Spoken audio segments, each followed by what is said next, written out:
మద్యం కేసులో నిందితుల కస్టడీ పిటిషన్లపై ఇవాళ విజయవాడ ఏసీబీ కోర్టు ఉత్తర్వులు ఇవ్వనుంది. దీనికి సంబంధించిన వివరాలు మా ప్రతినిధి జయప్రకాష్ అడిగి తెలుసుకుందాం. జయప్రకాష్, మద్యం కుంభకోణం నిందితుల పిటిషన్లపై కోర్టు తీర్పు ఎప్పుడు వెలువడే అవకాశం ఉంది?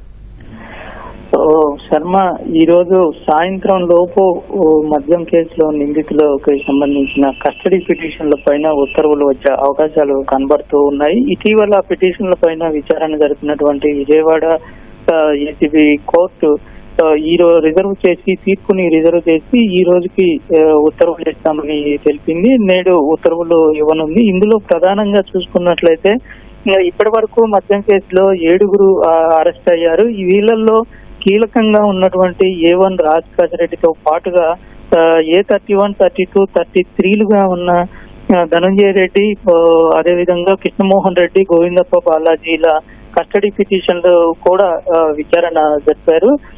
ముగ్గురిని A31, 32, 33లను మొత్తం వారం రోజులు కస్టడీ కోరగా రాజ్ రెడ్డిని 3 రోజులు కోరారు. ఈ ముగ్గురు మొదటిసారి కస్టడీకి తీసుకుంటున్న నేపథ్యంలో వారం రోజులు కస్టడీకి కావాలని కోరారు. మరోవైపు ఇప్పటికే ఒకసారి 5 రోజులు విచారణ జరిపారు రాజ్ రెడ్డిని. అయినా సరే మళ్ళీ ఇంకొంత సమాచారం సేకరించాల్సిన అవసరం ఉన్న క్రమంలోనే మరో 3 రోజులు కస్టడీకి కావాలని పిటిషన్ దాఖలు చేసి విచారణ జరిపారు.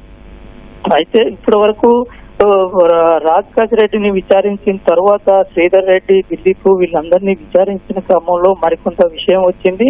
దాంతో పాటు ధనంజయ రెడ్డి, కృష్ణమోహన్ రెడ్డి, గోవిందప్ప బాలాజీని అరెస్ట్ చేసిన తర్వాత అరెస్ట్ చేసే క్రమంలో వాళ్ళని విచారణ జరిపారు. విచారణలో కొన్ని కీలక విషయాలు కొంత రావటము, దానికి సమాచారం తగినన్ని ఆధారాలు కొంత సేకరించడం జరిగింది.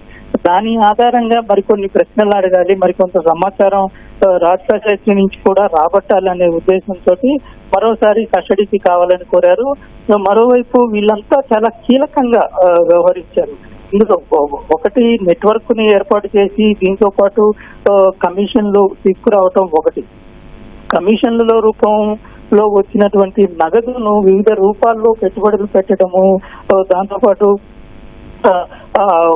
వివిధ పెట్టుబడిలో పెట్టడంతో పాటుగా ఎలాగా వాటిని అంతిమ లబ్ధిదారుడికి చేర్చాలి అనే విషయాలు ఆలోచన అమలు పరచడం అంతా ధనంజయ రెడ్డి, కృష్ణమోహన్ రెడ్డి, గోవిందప్ప బాలాజీలు చేశారని సిట్ విచారణలో తేలటంతో వీళ్ళ నలుగురిని కలిపి కస్టడీకి తీసుకొని విడివిడిగా విచారించడం, అదేవిధంగా కలిపి విచారించడం చేయాలనే సిట్ ఆలోచిస్తుంది.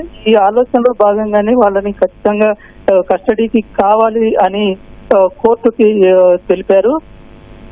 ఈ క్రమంలో ఇంకా ప్రస్తుతం 3,200 కోట్లైనా ఇంకా చాలా దీని వెనకాల ఇంకా చాలా 100 కోట్లు ఇంకా ఉన్నాయి అనే ఉద్దేశాన్ని కోర్టులో ప్రభుత్వ న్యాయవాది వాదనలో వినిపించేటప్పుడు న్యాయమూర్తి ముందు తెలిపిన పరిస్థితి కూడా ఉంది.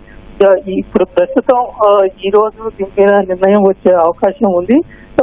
ఒకవేళ దీని మీద నిర్ణయం వచ్చిన తర్వాత దాని తదుపరి చర్యల ప్రకారంగా ఫాలో అవుతారు. అదేవిధంగా సిట్కు సంబంధించిన కేసులో ఇప్పటి వరకు దొరికిన ఆధారాలకు సంబంధించి ఎక్కడెక్కడ వీళ్ళు పెట్టుబడులు పెట్టారు, వీటన్నిటినీ ఎప్పటికప్పుడు వచ్చిన సమాచారం ఆధారంగా దర్యాప్తు చేయటం, వాటి వివరాలు సేకరించడం ఇవంతా చేస్తూ ఉన్న పరిస్థితి అయితే మనకి కనబడుతుంది. ఇటీవల ఈడీ కూడా నిన్న జైల్లో ఉన్నటువంటి రాజ్ రెడ్డి, A1 రాజ్ రెడ్డి నుంచి వాంగ్మూలం కూడా నమోదు చేశారు.